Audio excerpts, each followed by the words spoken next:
సాయంకాలపు వేళలో ఇద్దరు స్నేహితులు అలా చల్లగా బీచ్ రోడ్లో నడుచుకుంటూ వెళ్తున్నారంట, వాకింగ్ చేస్తూ ఉన్నారంట. అందులో ఒక అతను పాస్టర్, మరొక అతను డాక్టర్.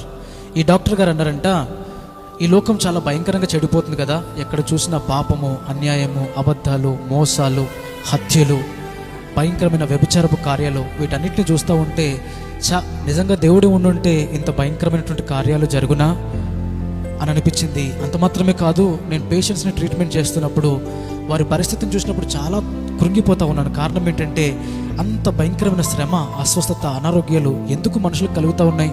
నిజంగా దేవుడే ఉండుంటే వారిని ఆదరించి ఉండేవాడు కదా అన్న ప్రశ్న నా జీవితంలో మిగిలిపోయింది.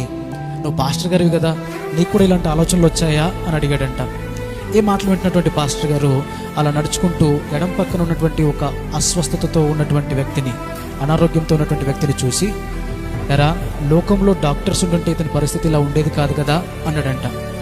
ఈ మాటను విన్నటువంటి డాక్టర్ చాలా ఆశ్చర్యపోయి, అదేంటి అంత మాట అన్నావు? నేనే డాక్టర్ని కదా, నేను అతన్ని క్యూర్ చేయగలను కదా, అతన్ని నేను బాగు చేయగలను కదా అన్నాడంట. మరి ఎందుకు అతని పరిస్థితి అలా ఉంది అని అడగగానే, అతను నా దగ్గరికి రాలేదు, నన్ను కన్సల్ట్ అవ్వలేదు కదా అని డాక్టర్ అన్నాడంట. వెంటనే పాస్టర్ గారు డాక్టర్ వైపు చూస్తూ, నిజమే కదా, అతను నిన్ను కన్సల్ట్ అయ్యి ఉంటే కానీ, నిన్ను కలిసి ఉంటే కానీ ఖచ్చితంగా అతను బ్రతుకు బాగుపడి ఉండేది, ఆరోగ్యం వచ్చి ఉండేది. నిజమే, నీ యొద్దకు రాలేదు కనుక ఆ దౌర్భాగ్యపు స్థితిలో అలా పడి ఉన్నాడు. నిజమే, లోకము కూడా దేవుని యొద్దకు రాలేదు కాబట్టి అలాంటి దౌర్భాగ్యపు కార్యాలు చేస్తూ వస్తున్నారా. ఒకవేళ దేవుని యొద్దకు వస్తే వారి జీవితం చాలా బాగుపడుతుంది, ఇలాంటి దౌర్భాగ్యపు కార్యాలకు అసలు చోటే ఉండదు అన్నారంట పాస్టర్ గారు. వెంటనే డాక్టర్ చాలా ఆశ్చర్యపడి తనకు చాలా గొప్ప కనువిప్పు కలిగిందంటండి. నిజమే కదా, బైబిల్లో మనం చూడగలిగితే అపోస్తలుడైన పౌలు తన గురించి తాను పరిచయం చేసుకుంటూ తిమోతికి రాసిన మొదటి పత్రిక 1వ అధ్యాయంలో ఈ రీతిగా అంటారు, మునుపు నేను హింసకుడను, దూషకుడను, హానికరుడను, చాలా భయంకరమైనటువంటి కార్యాలు చేసినటువంటి నన్ను తన పరిచర్యకు నియమించుకొని నన్ను బలపరిచినందుకు ప్రభువైన యేసుక్రీస్తుకు కృతజ్ఞుడను అంటాడు. తను పాత బ్రతుకును ఆలోచన చేయగలిగితే దేవుని యొద్దకు వచ్చినాక జీవితం మార్చబడింది. అందుకనే రోమిలకు రాసినటువంటి పత్రికలు కూడా చాలా చక్కని మాటలు రాస్తూ ఉంటారు అపోస్తలుడైన పౌలు గారు.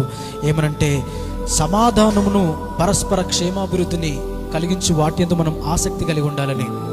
హెబ్రీయులకు రాసిన పత్రిక 12వ అధ్యాయంలో కూడా మనం ఈ మాట చూడగలుగుతూ ఉంటాం, సమాధానం కొరకు మనం ప్రయాసపడాలని.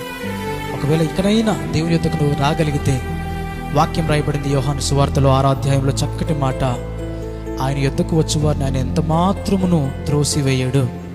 యేసు యొద్దకు వచ్చుదుముగాక గొప్ప జీవితాన్ని, నూతన మలుపును మనం కలిగి సమాధానకరమైనటువంటి దేశంలో నివసించుదుముగాక.